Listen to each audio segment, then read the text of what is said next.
إن الحمد لله نحمده ونستعينه ونستغفره ونعوذ بالله من شرور أنفسنا ومن سيئات أعمالنا. من يهده الله فلا مضل له ومن يضلل فلا هادي له، وأشهد أن لا إله إلا الله وحده لا شريك له، وأشهد أن محمدًا عبده ورسوله. يا أيها الذين آمنوا اتقوا الله حق تقاته ولا تموتن إلا وأنتم مسلمون. يا أيها الناس اتقوا ربكم الذي خلقكم من نفس واحدة وخلق منها زوجها وبث منهما رجالا كثيرا ونساء، واتقوا الله الذي تساءلون به والأرحام إن الله كان عليكم رقيبا. يا أيها الذين آمنوا اتقوا الله وقولوا قولا سديدا يصلح لكم أعمالكم ويغفر لكم ذنوبكم، ومن يطع الله ورسوله فقد فاز فوزا عظيما. أما بعد، فإن أصدق الحديث كتاب الله، وأحسن الهدي هدي محمد صلى الله عليه وسلم، وشر الأمور محدثاتها، وكل محدثة بدعة، وكل بدعة ضلالة، وكل ضلالة في النار. أعوذ بالله السميع العليم من الشيطان الرجيم، من همزه ونفخه ونفثه. بسم الله الرحمن الرحيم. قاف والقرآن المجيد، بل عجبوا أن جاءهم منذر منهم فقال الكافرون هذا شيء عجيب، أئذا متنا وكنا ترابا ذلك رجع بعيد. قد علمنا ما تنقص الأرض منهم وعندنا كتاب حفيظ، بل كذبوا بالحق لما جاءهم فهم في أمر مريج. أفلم ينظروا إلى السماء فوقهم كيف بنيناها وزيناها وما لها من فروج، والأرض مددناها وألقينا فيها رواسي وأنبتنا فيها من كل زوج بهيج، تبصرة وذكرى لكل عبد منيب. ونزلنا من السماء ماء مباركا فأنبتنا به جنات وحب الحصيد، والنخل باسقات لها طلع نضيد، رزقا للعباد، وأحيينا به بلدة ميتا كذلك الخروج. كذبت قبلهم قوم نوح وأصحاب الرس وثمود وعاد وفرعون وإخوان لوط وأصحاب الأيكة وقوم تبع، كل كذب الرسل فحق وعيد. أفعينا بالخلق الأول بل هم في لبس من خلق جديد. ولقد خلقنا الإنسان ونعلم ما توسوس به نفسه ونحن أقرب إليه من حبل الوريد. إذ يتلقى المتلقيان عن اليمين وعن الشمال قعيد، ما يلفظ من قول إلا لديه رقيب عتيد. وجاءت سكرة الموت بالحق ذلك ما كنت منه تحيد، ونفخ في الصور ذلك يوم الوعيد. وجاءت كل نفس معها سائق وشهيد. لقد كنت في غفلة من هذا فكشفنا عنك غطاءك فبصرك اليوم حديد. وقال قرينه هذا ما لدي عتيد. ألقيا في جهنم كل كفار عنيد، مناع للخير معتد مريب.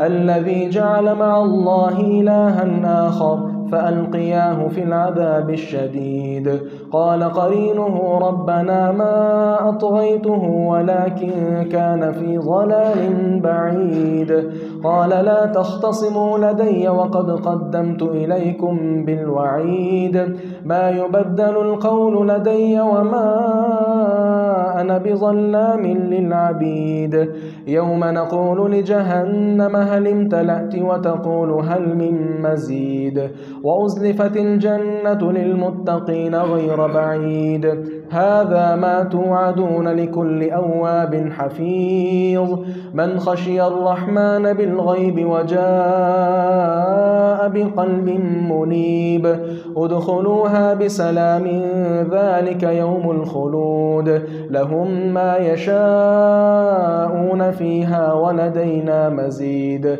وكم أهلكنا قبلهم من قرن هم أشد منهم بطشا فنقبوا في البلاد هل من محيص إن في ذلك لذكرى لمن كان له قلب أو ألقى السمع وهو شهيد ولقد خلقنا السماوات والأرض وما بينهما في 6 أيام وما مسنا من لغوب فاصبر على ما يقولون وسبح بحمد ربك قبل طلوع الشمس وقبل الغروب ومن الليل فسبحه وأدبار السجود واستمع يوم ينادي المناد من مكان قريب يوم يسمعون الصيحة بالحق ذلك يوم الخروج إنا نحن نحيي ونميت وإلينا المصير يوم تشقق الأرض عنهم سراعا ذلك حشر علينا يسير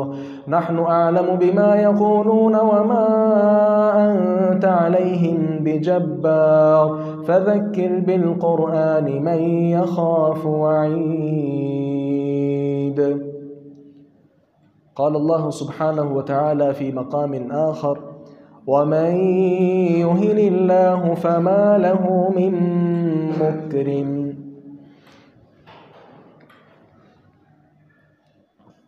بڑے ہی قابل قدر عزیز نوجوان بھائیوں، زندہ دل سفید ریش بزرگوں، عفت و حیا کی چادر میں لپٹی ہوئی معززات ماؤں اور بہنوں، گزشتہ خطبہ جمعہ میں آپ یہ سماعت فرما چکے ہیں کہ دنیا و آخرت میں کامیاب لوگ کون ہوتے ہیں، اور میں یہ امید رکھتا ہوں کہ جتنی چیزیں ہم نے ذکر کی تھیں ہم سب نے انشاءاللہ ان پر عمل کرنے کی کوشش بھی کی ہوگی۔ آج کے خطبہ جمعہ میں اللہ نے چاہا تو اس کی توفیق کے ساتھ ہم یہ ذکر کرنے والے ہیں کہ دنیا اور آخرت میں ذلیل آدمی کون ہوگا، ذلت اور رسوائی کس کا مقدر بنے گی۔ بطور تمہید یہ بات سمجھ لیجئے، اس وقت امت مسلمہ جس ذلت اور پستی اور انحطاط کا شکار ہے، شاید اسلامی تاریخ میں آج تک ایسا زمانہ نہ آیا ہو۔ اس کی وجہ کیا ہے؟ اس سے پہلے یہ سمجھیے کہ پوری دنیا میں بالعموم اور ہمارے علاقہ میں ملک پاکستان میں بالخصوص ہم جس پستی کا شکار ہیں، جا بجا قتل و غارت ہے، چور ڈکیتیاں ہیں، دیگر معاملات ہیں، اور ملکی سطح پر اور بلکہ بیرون طاقتوں کی حمایت کے ساتھ اہل اسلام کا بڑی بے دردی کے ساتھ قتل جاری ہے۔ اور دکھ کی بات یہ ہے قتل کرنے والے ہی اہل اسلام کو قتل بھی کر رہے ہیں اور ساتھ ساتھ دہشت گرد بھی انہیں ہی قرار دے رہے ہیں۔ صورتحال آپ کے سامنے ہے۔ آج ہمیں اس بات کو دیکھنا ہے، سمجھنا ہے کہ ایسا کیوں ہے، جب کہ ہم سب سے اعلیٰ و برتر پیغمبر علیہ السلام کی امت ہے، اور قرآن کریم نے تو ہمیں خیر امت قرار دیا کہ تم سب سے بہترین امت ہو۔ اس کے باوجود بھی ذلت کا مقدر ہم کیوں بن چکے ہیں؟ ذلت اور رسوائی ہمارا مقدر کیوں ہے؟ آگے بڑھتے ہیں۔ اس ساری صورتحال میں اللہ تعالیٰ انسان پر ظلم نہیں کر رہا۔ آپ نے کتنے ہی لوگوں کو سنا ہے، کوئی وزیر اعظم کو گالی دے رہا ہے، کوئی زمانے کو گالی نکال رہا ہے، کوئی قسم کی تنظیموں کو گالی دے رہا ہے۔ قصور کس کا ہے؟ قصور اس کا اپنا ہے، گناہ اپنے ہیں، ظلم اپنا ہے، جرم اپنا ہے۔ اپنے گریبان میں جھانکنے کی بجائے کوئی حکمرانوں کے خلاف بول رہا ہے، کوئی علماء کے خلاف بول رہا ہے، کوئی سیاسی پارٹیوں کے خلاف بول رہا ہے۔ اصل وجہ کیا ہے؟ قرآن کریم کی آیات سے ہم جائزہ لیتے ہیں کہ یہ صورت کیوں پیدا ہوئی، ذلت اور رسوائی دنیا میں مقدر کن کا بنتی ہے۔ تو آگے بڑھیے، جو لوگ اللہ کے نبی صلی اللہ علیہ وسلم کی اطاعت چھوڑ دیتے ہیں، فرما برداری ترک کر دیتے ہیں، یاد رکھیے پہلا سبب ہے دنیا میں ذلیل ہونے کا۔ قرآن کریم سے 2 آیات آپ کی خدمت میں پیش کرتا ہوں۔ وَلَوْ أَنَّا أَهْلَكْنَاهُمْ بِعَذَابٍ مِّن قَبْلِهِ لَقَالُوا رَبَّنَا لَوْلَا أَرْسَلْتَ إِلَيْنَا رَسُولًا فَنَتَّبِعَ آيَاتِكَ مِن قَبْلِ أَن نَّذِلَّ وَنَخْزَىٰ۔ اور دوسرے مقام پر کیا فرمایا؟ كَذَّبَ الَّذِينَ مِن قَبْلِهِمْ فَأَتَاهُمُ الْعَذَابُ مِنْ حَيْثُ لَا يَشْعُرُونَ فَأَذَاقَهُمُ اللَّهُ الْخِزْيَ فِي الْحَيَاةِ الدُّنْيَا وَلَعَذَابُ الْآخِرَةِ أَكْبَرُ لَوْ كَانُوا يَعْلَمُونَ۔ اور تیسرے نمبر پر رسول اللہ صلی اللہ علیہ وسلم کی حدیث مبارکہ بھی مد نظر رکھیے۔ آپ نے کیا فرمایا؟ بعثت بالسیف حتی یعبد اللہ لا شریک لہ، مجھے تلوار کے ساتھ بھیجا گیا ہے، میں لوگوں کے ساتھ جہاد کروں، قتال کروں، یہاں تک کہ سارے لوگ اللہ کی عبادت کرنا شروع کر جائیں۔ وجعل رزقی تحت ظل رمحی، اور میرا رزق میرے نیزے کے سائے کے تلے رکھا ہوا ہے۔ وجعل الذلۃ والصغار علی من خالف امری، اور یاد رکھیے جو انسان میری نافرمانی کرے گا، ذلت، رسوائی، پستی ایسے انسان کا مقدر بن جائے گی۔ میں اور آپ ہم مل کر جائزہ لیں، صبح سے لے کر شام تک، شام سے لے کر رات تک، رات سے لے کر صبح تک نبی مکرم صلی اللہ علیہ وسلم کے کتنے ایسے فرامین ہیں، ہم انہیں روندتے چلے جاتے ہیں۔ کتنی ہی ایسی نافرمانیاں ہم کرتے ہیں۔ اگر آپ برا نہ منائیں تو اپنے 5-6 فٹ قد کے اوپر ذرا نظر دوڑا کر دیکھ لیجئے کہ میری شکل و صورت کس کے ساتھ ملتی ہے، میری وضع قطع کس اینکر کے ساتھ ملتی ہے، کس بے وقوف آدمی پر میرا سارے کا سارا حلیہ ہے۔ کیا پیغمبر علیہ الصلاۃ والسلام اور صحابہ کرام رضوان اللہ علیہ مجمعین کا حلیہ نظر آتا ہے؟ یہ تو وضع قطع کی بات ہو رہی ہے نا۔ آگے دیگر اعمال دیکھ لیں کہ صبح سے شام تک کتنی نافرمانی ہم کرتے ہیں، اور پھر یہ کہیں کہ حکمران باطل ہے، حکمران غلط ہے، حکمران کی ساری غلطی ہے، مہنگائی ہے تو اس کی قسمت حکمران کی طرف، سیاسی پارٹیوں کی طرف اس کی نسبت، آپ صلی اللہ علیہ وسلم کی خلاف ورزی، حکم کی خلاف ورزی تو ہم خود کر رہے ہیں۔ دکھ کی بات یہ ہے، اگر حکومت پاکستان نے ایک بڑا زبردست قدم اٹھایا، قرآن کریم کا ترجمہ تمام سکولوں کالجز میں اس کو لاگو کر دیا، لازمی قرار دے دیا، ہم نے کیا کیا؟ وہی پارا جو 25 روپے کا ملا کرتا تھا 100 روپے کا کر دیا۔ کیا یہ حکمرانوں کی غلطی ہے؟ کیا یہ کریڈٹ بھی حکمران کو جاتا ہے؟ نبی مکرم صلی اللہ علیہ وسلم کی خلاف ورزی حکم کی جو انسان بھی کرے گا، یاد رکھیے یہ قرآن کا وعدہ ہے، نبی مکرم صلی اللہ علیہ وسلم کا اپنا فرمان ہے، ذلت، رسوائی، پستی، انحطاط ایسے آدمی کا مقدر بن جائے گا۔ اور دوسرا سبب کیا ہے؟ اللہ کے ساتھ جو ہم نے شرک کیا ہے، شریک بنا رکھے ہیں، باقاعدہ گورنمنٹ کی سپورٹ حاصل ہے ایسے درباروں اور مزاروں کو، یہ اللہ کے مقابلے میں طاغوت ہیں۔ ہر نبی نے طاغوت سے منع کیا، جو چیز بھی اللہ کے مقابلے میں کھڑی کر دی جائے طاغوت ہے۔ صبح سے شام تک وہ بابے کا ورد تو ہم کریں گے، لیکن لا الہ الا اللہ پڑھنے کی کسی کو توفیق نہیں ہوتی۔ قرآن کریم میں اللہ تعالیٰ نے کیا فرمایا؟ ثم یوم القیامت یخزیہم، پھر قیامت کے دن ایسے لوگ جو اللہ کے ساتھ شرک کیا کرتے تھے اللہ انہیں رسوا کر دے گا۔ وَيَقُولُ أَيْنَ شُرَكَائِيَ الَّذِينَ كُنتُمْ تُشَاقُّونَ فِيهِمْ قَالَ الَّذِينَ أُوتُوا الْعِلْمَ إِنَّ الْخِزْيَ الْيَوْمَ وَالسُّوءَ عَلَى الْكَافِرِينَ۔ اللہ تعالیٰ فرمائیں کہ کہاں ہیں وہ شرکاء، کہاں ہیں وہ پیر فقیر، وہ درباری ملا، کہاں گئے وہ سارے؟ لے کر آؤ میرے سامنے ان کو۔ اور اس وقت جاننے والے یہ سمجھ جائیں گے کہ آج ایسے لوگ جو دنیا میں رہ کر اللہ کے سوا اوروں کو پکارا کرتے تھے، بیٹا اللہ سے مانگنے کی بجائے اوروں کے پاس تعبید لینے کے لیے چلے جاتے تھے، ایسے لوگ یقینی طور پر ذلت اور پستی کا شکار ہو چکے ہیں۔ اور تیسرے نمبر پر بہت بڑا گناہ جو ہمارے اندر رائج ہو چکا ہے وہ کیا ہے کہ شریعت کے معاملہ میں اپنی ہم منمانی کرنا شروع ہو گئے۔ جو اچھا لگا مان لیا، قرآن کا حکم جو اچھا لگا مان لیا، اور جو من میں نہ آیا نہیں مانا۔ کیا یہ دین ہے؟ کیا یہ شریعت میرے والد کی ہے؟ کیا یہ شریعت میری ذاتی ہے؟ یہ میرا اپنا ادارہ ہے، اپنا انسٹیٹیوٹ ہے، جو چاہوں کرتا پھروں؟ نہیں عزیز بھائی، یہ اللہ کی شریعت ہے، یہ پیغمبر علیہ السلام کا لایا ہوا دین ہے۔ اس میں اپنی منمانی نہیں کی جا سکتی ہے۔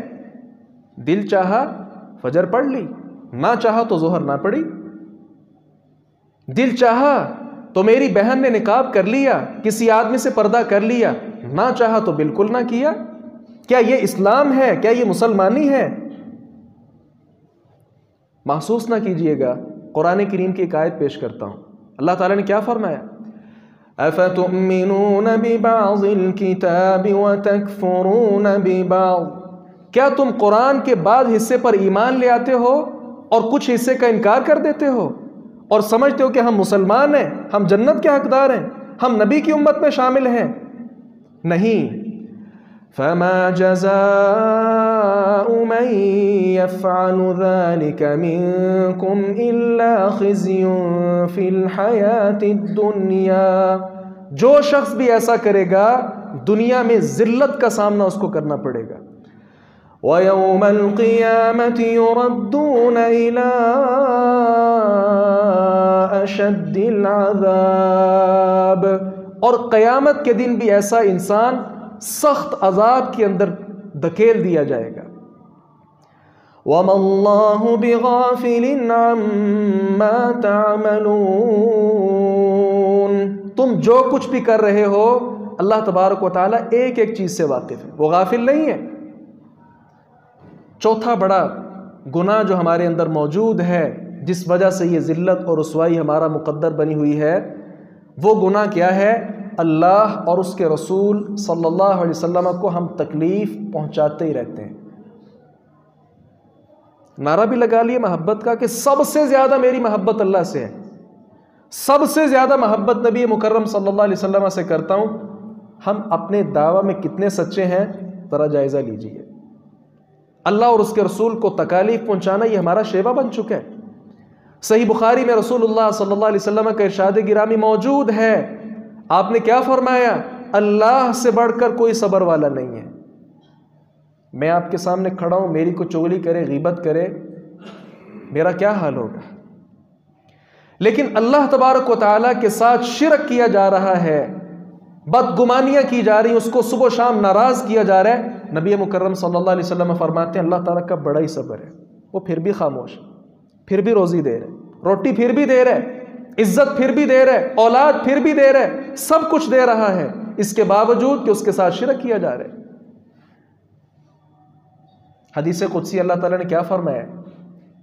یؤذنی ابن آدم، آدم کا بیٹا مجھے تکلیف پہنچاتا ہے، یسب الدہر، زمانے کو گالی دیتا ہے، وَأَنَا الدَّهْرُ اُقَلِّبُ اللَّيْلَ وَالنَّهَارِ، برا زمانہ آ گیا۔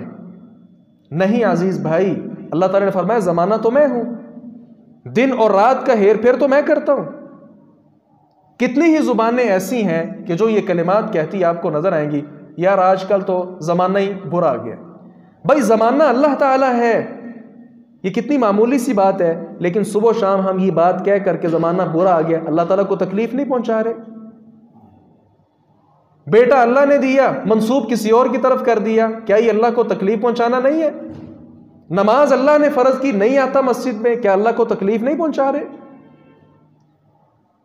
پانچواں بڑا سبب کیا ہے کہ ہماری صورتحال یہ نہیں کہ ایک دو گناہ صبح سے شام تک، شام سے رات، رات سے صبح تک میں نے ذکر کیا، ہم گناہوں کی لپیٹ کے اندر ہیں. اور یہ پانچواں سبب ہے ذلت کا، کہ اللہ تعالیٰ ایسے آدمی کو ذلیل کر دیتا ہے جو صبح سے شام گناہوں کے اندر لت پت ہو. بھائی کبھی کبھار کوئی گناہ ہو گیا، آدمی توبہ کر لیتا ہے، معذرت کر لیتا ہے، اللہ تعالیٰ سے معافی مانگ لیتا ہے، شرمندگی کا اظہار کر دیتا ہے، اللہ تعالیٰ معاف فرما دیتا ہے. لیکن مستقل طور پر گناہ کو جاری رکھنا، جو انسان سودی لین دین کے ساتھ منسلک ہے، 40 سال ہو گئے، 20 سال ہو گئے، 30 سال ہو گئے، آج تک وہ منسلک ہے، کیا مسلسل وہ گناہ کی لپیٹ میں نہیں ہے؟ داڑھی منڈوانے والا شخص شروع سے لے کر آج تک کٹوا رہا ہے، کیا یہ گناہ نہیں ہے؟ کیا مستقل طور پر ایسا آدمی گناہ گار نہیں ہے؟ اور پھر لوگوں کے سامنے اپنی شکل کرتا ہے اور دکھاتا ہے، کیا یہ گناہ نہیں؟ والد کی نافرمانی عام ہو چکی ہے، والدہ کو طنز کرنا، تان کرنا عام ہو چکا ہے، صبح سے شام تک کرتا ہے، کیا ہر وقت وہ آدمی گناہ گار نہیں ہے؟ اپنا لباس، اپنی وضع قطع اسلام کے مطابق نہیں، کیا مستقل طور پر وہ گناہ گار نہیں؟ کتنے ہی لوگ آپ کو ایسے نظر آتے ہیں کہ جو عید کے موقع پر آپ کو عیدگاہ میں نظر آئیں گے، اس کے علاوہ کبھی مسجد کے ساتھ ان کا لینا دینا نہیں، کیا یہ مستقل طور پر گناہ کے اندر نہیں ہے؟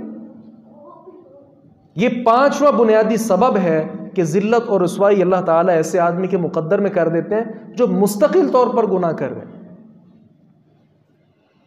وَالَّذِينَ كَسَبُوا السَّيِّئَاتِ جَزَاءُ سَيِّئَةٍ بِمِثْلِهَا وَتَرْهَقُهُمْ ذِلَّةٌ مَا لَهُم مِّنَ اللَّهِ مِنْ عَاصِمٍ. مستقل طور پر جو گناہ کرتے ہی جا رہے ہیں، کرتے ہی جا رہے ہیں، اللہ تعالیٰ نے فرمایا وہی بدلہ میں بھی دوں گا. اور یاد رکھیے مَا لَهُم مِّنَ اللَّهِ مِنْ عَاصِمٍ، اللہ تعالیٰ نے فرمایا کہ تم میں سے کوئی شخص ایسا نہیں ہے، خواہ وہ نبی ہو، ولی ہو، صدیق ہو، شہید ہو، عالم ہو، حافظ ہو، استاذ ہو، قاری ہو، جو بھی ہے، مجھ سے تمہیں کوئی نہیں چھڑا سکے گا. کتنے ہی لوگ ہیں گناہ کر رہے ہیں اور کیا کہہ رہے ہیں، یار ہم تو نبی کی امت میں شامل ہیں نا، تو وہ سفارش کر کے ہمیں بچا لیں گے. بھائی تجھے کس نے یہ کہہ دیا؟ کس خوش فہمی میں مبتلا ہو گیا ہو؟ اللہ تعالیٰ نے فرمایا کہ کوئی انسان بھی اگر میں کسی کو گناہ کی لپیٹ میں، کسی کو عذاب کی لپیٹ میں لے آؤں، کوئی انسان بھی بچا نہیں سکتا. سارے فرشتے ایک طرف ہو جائیں، سارے انبیاء ایک طرف ہو جائیں، ایک شخص کو اللہ تعالیٰ جہنم میں ڈالنا چاہتے ہیں، کوئی بھی آڑے نہیں آ سکتا.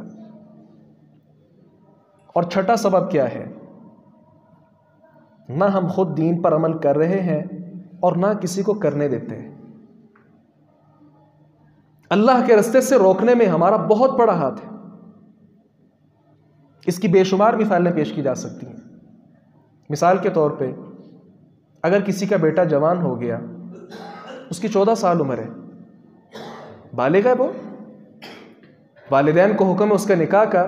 اگر 14 سال کی عمر میں کوئی والد اپنے بیٹے کا نکاح کر دے، کیا یہ غلط کام کیا اس نے؟ لیکن روکنے والے سب سے پہلے ہم آگے ہوں گے. کیا ضرورت پڑی تھی بھائی 14 سال میں نکاح کی؟ کیا مسئلہ تھا آپ کو بھائی؟ کون سی آگ لگی تھی بھائی؟ کون سا کام تھا جو نہیں چل رہا تھا عزیز؟ اور اس طرف سے بیٹی والے کو تانے دے گا کہ تو نے 16 سال کی عمر میں شادی کر دی بچی کی، کیا یہ تیرے اوپر بوجھ تھی؟ کھانا برداشت نہیں کر سکتا تھا اس کا تو؟ یہ شریعت سے روکنے والا انداز نہیں تو اور کیا ہے؟ کوئی اگر اذان سے پہلے مسجد میں آ جائے، ہم اس کو تانے دینا شروع کر دیتے ہیں، اتنا تو حاجی نمازی، وقت پر بھی تو جا سکتا تھا نا نماز پڑھنے کے لیے. کسی کی شلوار ٹخنوں سے اوپر ہے، ہم اس کو تان ہم خود کرتے ہیں نا کہ کیا پانی پہ کراس کر رہے ہو. یہ چھٹا بنیادی سبب ہے کہ اللہ تعالیٰ نے ایسے انسانوں کو ذلیل کر دیا جو نہ خود دین پر عمل کرتے ہیں نہ کرنے دیتے ہیں.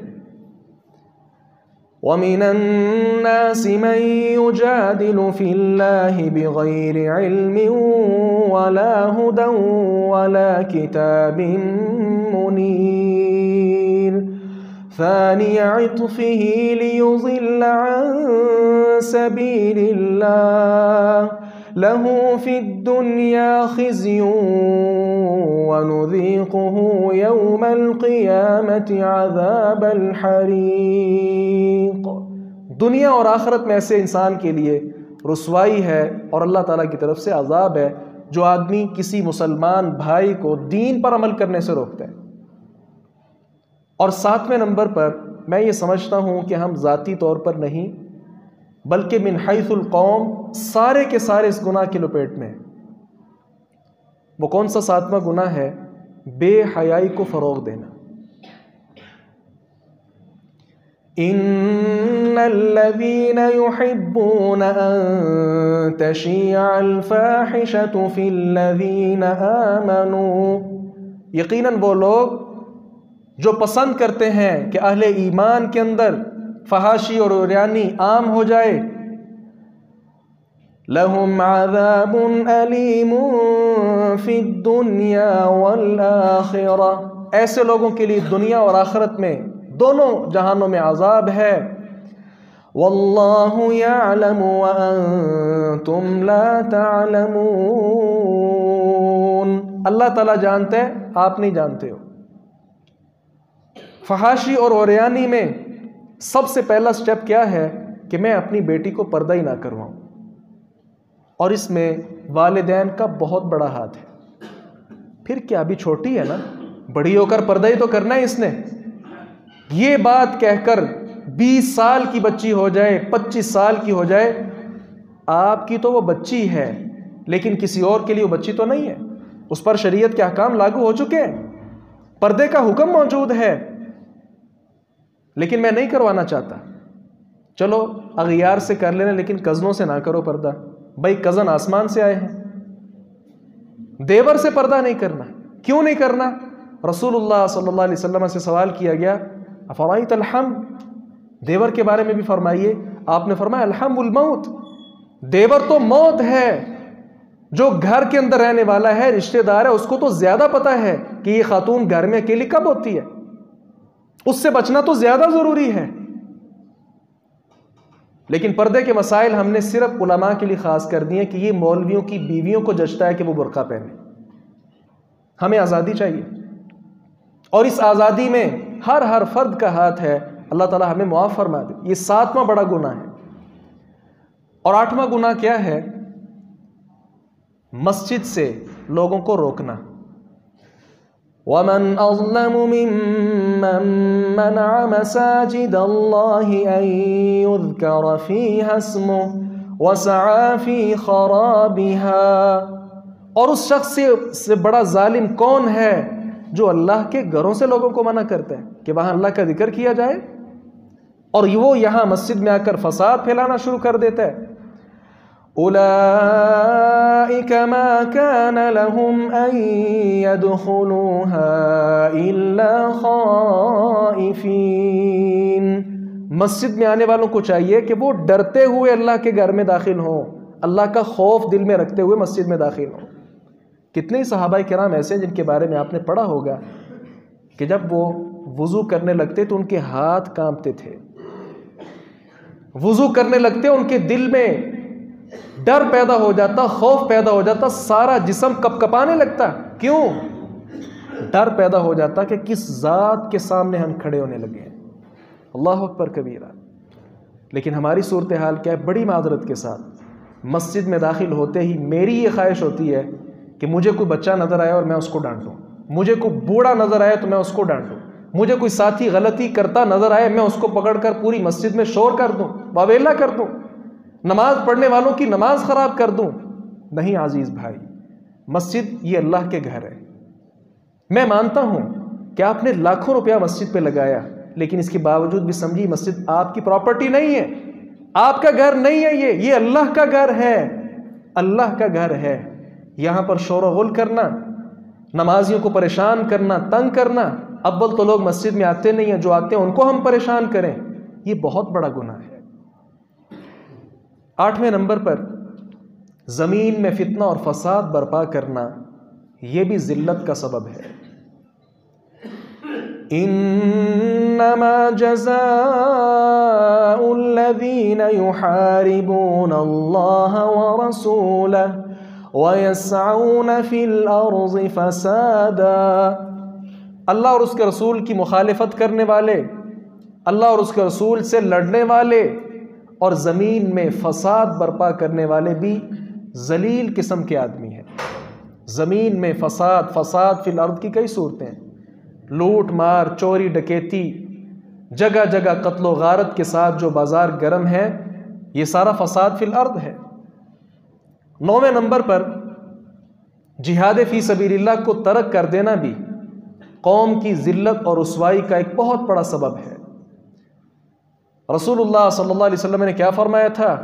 مختلف کام آپ نے ذکر کیے اور ساتھ کیا کہا؟ وَتَرَكْتُمُ الْجِهَادِ، جب تم جہاد کرنا چھوڑ دو گے، صلّت اللہ علیکم ذُلًّا لَا يَنزِعُهُ حَتَّى تَرْجِعُوا إِلَىٰ دِينِكُمْ، اللہ تعالیٰ تم پر ذلت مسلط کر دے گا یہاں تک کہ تم اپنے دین کی طرف واپس پلٹ آؤ۔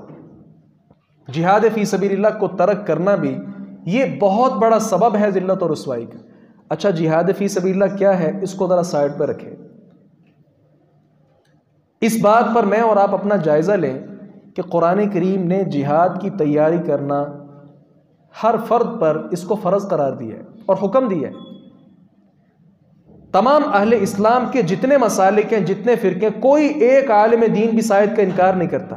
وَأَعِدُّوا لَهُم مَّا اسْتَطَعْتُم مِّن قُوَّةٍ وَمِن رِّبَاطِ الْخَيْلِ تُرْهِبُونَ بِهِ عَدُوَّ اللَّهِ وَعَدُوَّكُمْ، جہاد کی تیاری میں نے کتنی کی، آپ نے کتنی کی، اپنے گریبان میں جان کر ہم دیکھ لیں۔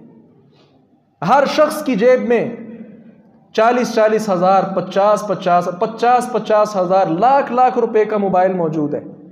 نہیں ہے پاس تو ہتھیار نہیں ہے، دشمن کے خلاف لڑنے کے لیے ہتھیار نہیں ہے۔ بھائی لیگل طریقے کے ساتھ، لائسنس کے ساتھ رکھیے، کیوں نہیں رکھتے؟ یہ ہماری کمی ہے، سستی ہے۔ قرآن نے حکم دیا، ہم نے تیاری چھوڑ دی۔ جب تیاری نہیں ہے تو جہاد کیسے کرنا ہے؟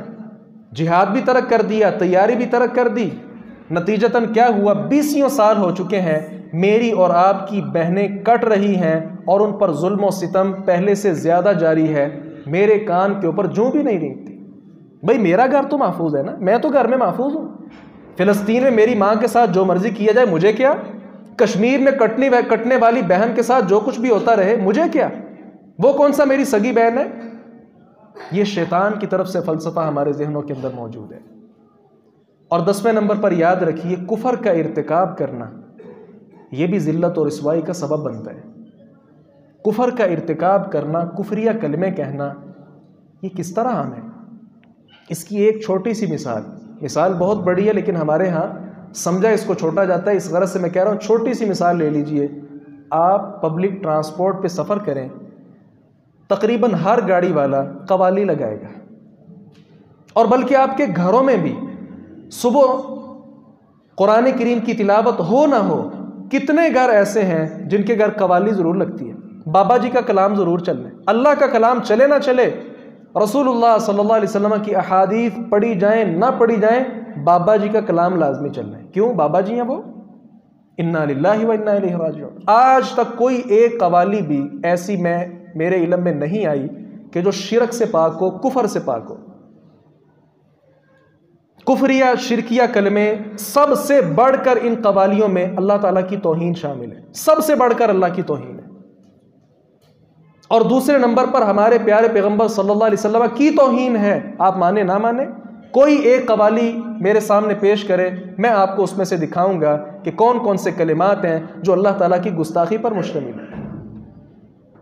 اللہ اور اس کے رسول کی گستاخی کرنا، شرک کرنا، اس کے ساتھ کفر کرنا، اور پھر ہم یہ کہیں کہ ہمیں حکمران اچھا مل جائے، سیلاب نہ آئے، مہنگائی کا دور نہ ہو، یہ کیسے ہو سکتا ہے؟ اس کے ساتھ ہی آخر میں گزشتہ جو اقوام ہیں ان کے قصے بھی ذرا پڑھ لیجئے، سورہ ہود کی تلاوت کیجئے، خاص طور پر قوم نوح علیہ السلام کے ساتھ کس طرح وہ ذلت اور رسوائی کے ساتھ دوچار ہوئے اور اللہ تعالیٰ کی طرف سے عذاب ان پر آیا، کیا وجہ تھی؟ رسول کی بات نہ ماننا یہی وجہ تھی نا. اور وہی میں شروع میں ذکر کر چکا خطبہ جمعہ کے کہ نبی مکرم صلی اللہ علیہ وسلم کی خلاف ورزی، آپ کے حکم کی خلاف ورزی، آپ کے حکم سے عدولی، آپ کی نافرمانی بالکل عام ہو چکی ہے. رسول اللہ صلی اللہ علیہ وسلم کی حدیث ایک طرف ہے، میں کہوں گا نہیں بھائی میرے امام صاحب نے یہ کہا. بھائی تیرا امام کیا وہ نبی ہے؟ کیا اس کا کلمہ پڑھا ہے آپ نے؟ میرے چونکہ مرشد نے، میرے چونکہ بابا جی نے، میرے چونکہ استاد نے یہ مجھے کہہ دیا، بھائی حدیث آپ ہزاروں حدیثیں پیش کر دیں میں نہیں مانتا. اور دوسری طرف عشق رسول کا نعرہ بھی خود لگانے والا، کیا یہ تضاد نہیں بات کے اندر؟ ان لوگوں نے بھی یہی کیا تھا نا، نوح علیہ السلام کی مخالفت کی، اللہ تعالیٰ کے ساتھ شرک کیا، اولیاء اللہ کا دامن پکڑ لیا تھا نا انہوں نے. سورہ نوح کا آخری رکوع اگر آپ تلاوت کریں تو اس میں 5 شخصیات کے اللہ تعالیٰ نے نام لیے ہیں، ود، سوا، یغوث، یعوق، نصر. ان کی پرستش کی جاتی تھی. اب سوچنے کی بات یہ ہے، کیا ان 5 لوگوں نے کہا تھا کہ تم ہماری عبادت کرو اللہ کو چھوڑ کر؟ نہیں، نیک لوگ تھے وہ. ان نیک لوگوں کی وجہ سے لوگوں نے ان کی صورتیں بنائیں، مورتیاں بنائیں، شکلیں بنائیں، بت بنائے، اور اللہ تعالیٰ کی عبادت چھوڑ چھوڑ کر آہستہ آہستہ ان کی عبادت شروع کر دی. آج بھی یہی صورت ہے. اللہ تعالیٰ کو چھوڑ بیٹھے ہیں ہم، رسول اللہ صلی اللہ علیہ وسلم کو چھوڑ بیٹھے ہیں.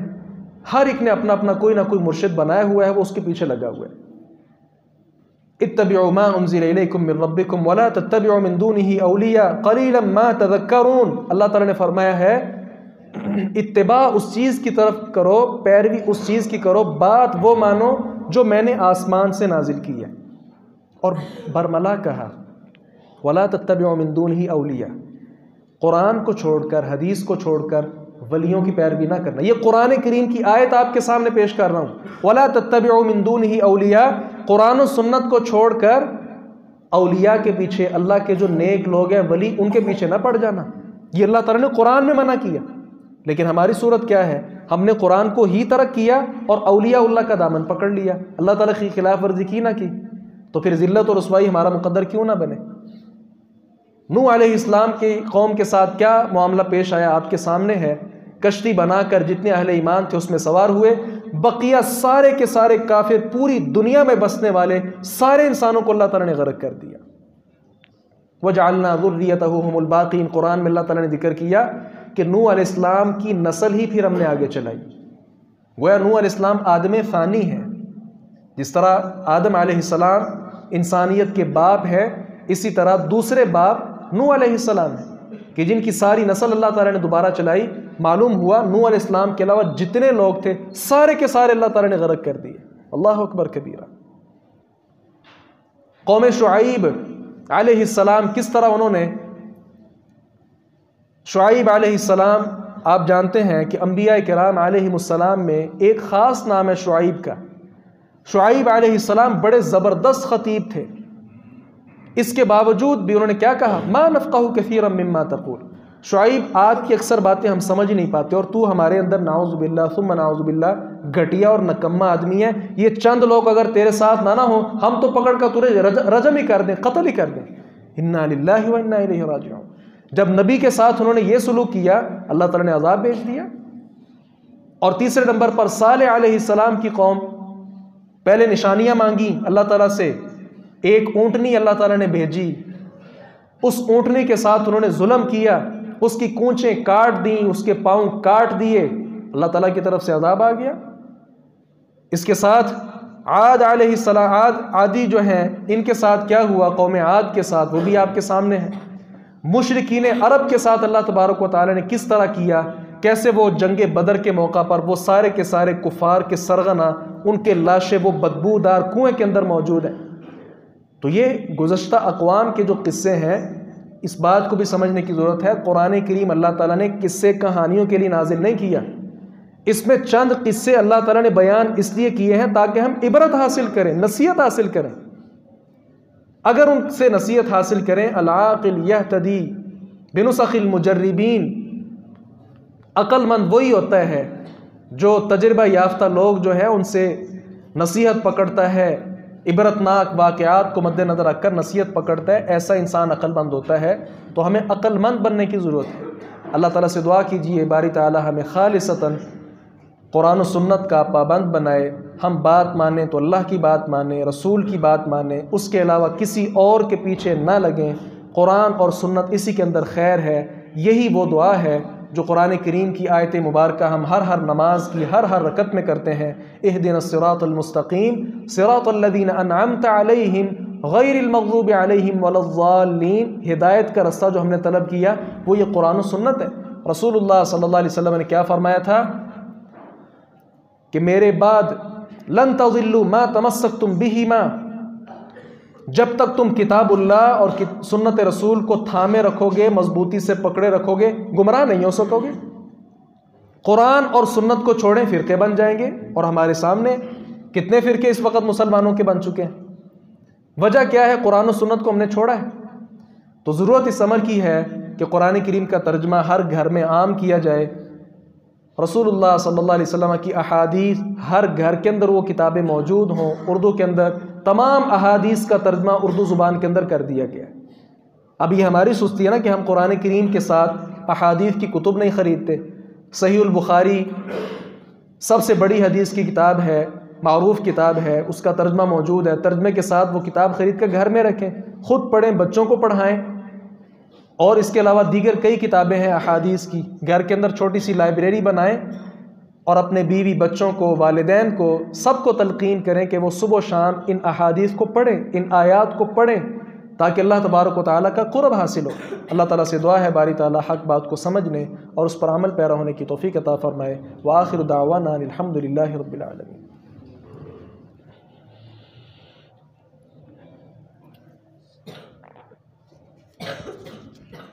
ان الحمد للہ نحمده ونستعینه ونستغفره ونعوذ باللہ من شرور انفسنا ومن سیئات اعمالنا، من يهده الله فلا مضل له ومن يضلل فلا هادي له، واشهد ان لا اله الا الله وحده لا شريك له واشهد ان محمدا عبده ورسوله، اما بعد۔ سوال ہے بچہ گود لینا کیسا ہے؟ اگر کسی آدمی کو اللہ تبارک و تعالیٰ نے اولاد کی نعمت سے مالا مال نہیں کیا ہے تو کیا وہ آدمی کسی اور کا بیٹا لے کر پال سکتا ہے یا نہیں، اور اس کے کیا ضوابط ہیں اور کیا اس کی شرائط ہیں؟ سب سے پہلی بات تو یہ ہے کہ اللہ تبارک و تعالیٰ نے اگر کسی کو اولاد سے محروم رکھا ہے تو یہ اللہ تعالیٰ کی تقدیر ہے، اس کا فیصلہ ہے، ہمیں اس پر راضی رہنا چاہیے۔ دیکھیں کائنات میں سب سے بڑے انسان نبی مکرم صلی اللہ علیہ وسلم ہیں، اللہ تعالیٰ نے بیٹا نہیں دیا، جو دیا واپس لے لیا، بیٹے سے محروم رکھا آپ کو۔ تو ہمیں بھی اگر اللہ تبارک و تعالیٰ بیٹا دیتا ہے اور واپس لے لیتا ہے، یہ بالکل نہیں دیتا، تو یہ اللہ کی رضا ہے۔ پہلی بات یہ ہے، اس پہ ہمیں راضی رہنا چاہیے۔